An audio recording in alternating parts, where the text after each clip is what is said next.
Part 4, Mother. The month of May had been so hot and dry. Billy wondered if the whole town would shrivel up. So girls and boys, the story started in September when school started. It went through the winter when Dad had a show, and it was snowing during that overnight when Gabby babysat when he tried to stay up all night. And now we're in the month of May, so we see the time passing because the author is letting us know as part of the setting when this is taking place. Please sit safe in your chair. Thank you. The blistering day he came home from school with a problem. Sal was sitting in the shade in the front porch holding a bag of frozen blueberries against her skin to keep cool. Billy could tell that she had been eating the blueberries because her fingers and her face were stained purple. I don't get it. If they're blueberries, why is she stained purple? But I guess that's a question for another time. Papa's inside, said Sal, by the conditioning. Air conditioning, Billy corrected her. There was no air conditioning at school, and being in room 2 was like spending time in an oven.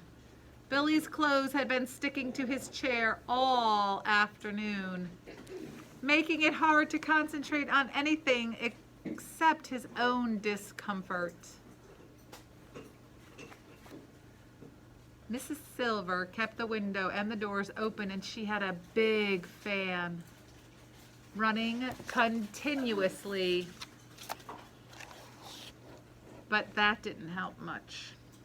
The Drop Sisters are inside too, said Sal, and she pressed that sweaty bag to her cheek and her leg. Papa's put the girls away until I'm done with the blueberries so I don't get them dirty. Oh, that's a good idea. Billy stepped past Sal and opened the front door. The cool air was a great relief. Hi, Dad, he called as he dropped to the couch and lay down. Oh, he murmured. He felt so comfortable he forgot about his problem until Papa entered the room and asked, "How was your day?" Billy sat up. "I have a little problem." "Oh, I'm glad it's a little problem," said Papa. "What is it?" Billy didn't know where to start. He realized that often the beginning of a problem goes back and back further and goes back some more to something that doesn't even seem like a problem at all. He could feel Papa watching him and waiting. "Well," said Papa.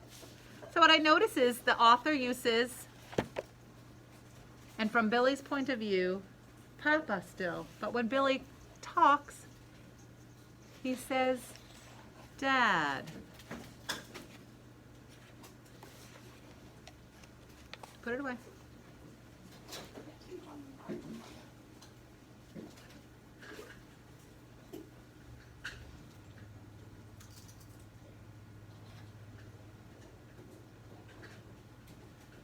I'll wait. And I guess everybody else will have to too. Why didn't you give me those? Not sure why you have to. Put that in your pencil box and put your shelf, your seat in your. Just sit up straight. Sorry about that little interruption, huh? Well, this year Miss Silver wants to do a show for the end of the year, but not a play like the Three Billy Goats Gruff or The Emperor's New Clothes, because she's done that before. Papa nodded. She wants to do something original with poetry. Billy didn't particularly like poetry except funny poetry, but that wasn't the problem. Everyone has to write a poem about someone in their family.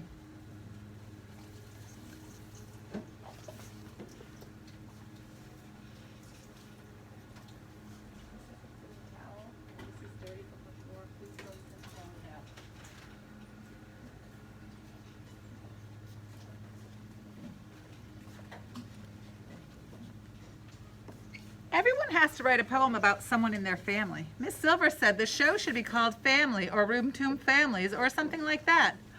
That sounds That's nice, said Papa. The poem can be about a parent or a brother or a sister or a grandma or an uncle or someone who helps your family like a good friend, because all families are different.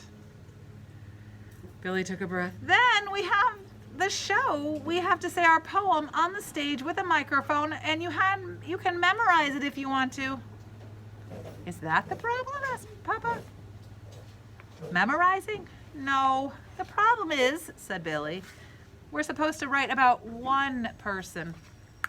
And that one person can be with us on stage, but only one. So I have to choose. Could you choose one person? One person in your family to write about? I think choosing one person could be super hard. Because if you choose one person, you're not choosing other people. And that could be the problem. Ah, I get it, said Papa. I have to pick you or Mom or Sal. Papa pursed his lips, puts them close tight together. He glanced out the window at Sal, and then he turned his head back towards Billy. I don't think having Sal up on stage with a microphone would be a good idea, said Papa. She might do something unexpected. Papa blinked. I think you should limit your choice to Mama or me. Is that okay? Said Billy. It seemed that excluding Sal was like lying somehow, and it felt strange to have Papa suggest it. Yes, I think it's okay.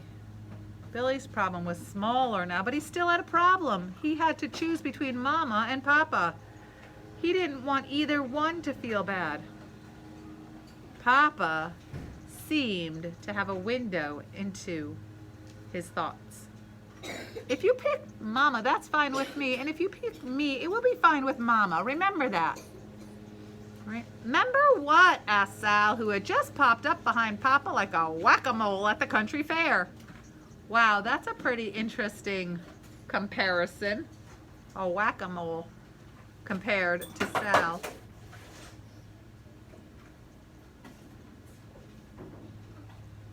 Papa turned. Remember not to touch anything until you wash your blueberry hands. And don't you dare kiss me with those blueberry lips. And he snatched up Sal and he hauled her off to the kitchen, her giggles trailing behind him. Billy sat alone, considering the choices he had to make. He sucked the web of skin between his fingers and his thumb and his pointer finger, his hand falling across his chin like a beard. Mama was so hot when she came home from work that all she wanted to do was take a cool shower. Then she made lemonade with Sal. By the time Mama called him for dinner, Billy hadn't found the right moment to tell her about the show, except that there was going to be one. But he had made his decision. He decided he would choose her. Mama. She would be the one he would write a poem about. She would be the one he would share the stage with. It would be easier to write a poem about a boy like Papa, Billy thought. About the whole thing would make Mama happier. She even taught poetry. Also, Papa volunteered at Billy's school sometimes and went on field trips, and Mama could never because she was always teaching.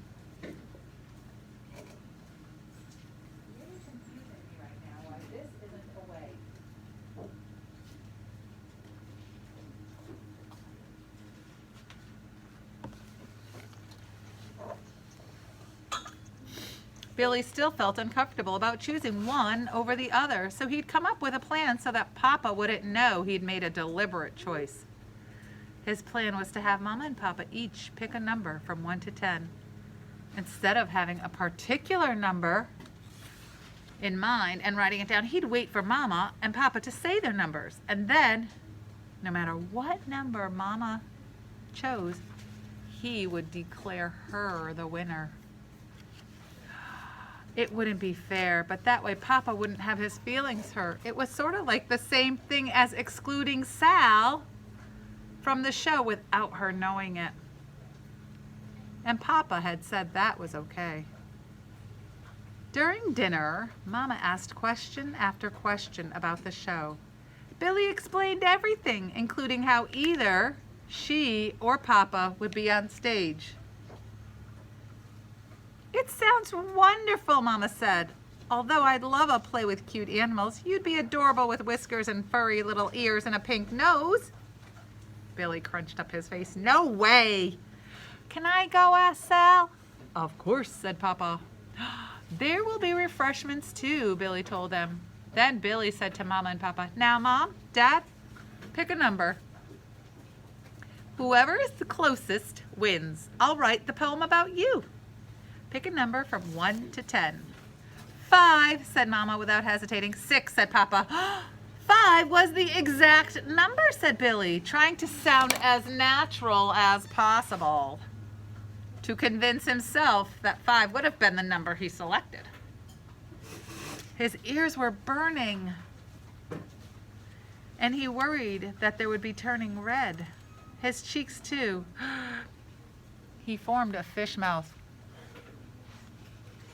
with his cheeks and looked around the room because he couldn't make direct eye contact with anybody. Hooray for me, said Mama, and she blew Billy a kiss across the table. Papa smiled as if he had won. Hooray for Mama, said Sal, and she threw out her arms cheerfully and accidentally knocked her plate to the floor. Oh, Sal. Nothing broke, but applesauce, buttered noodles, and steamed carrots were everywhere. Ah, and so much to Billy's relief.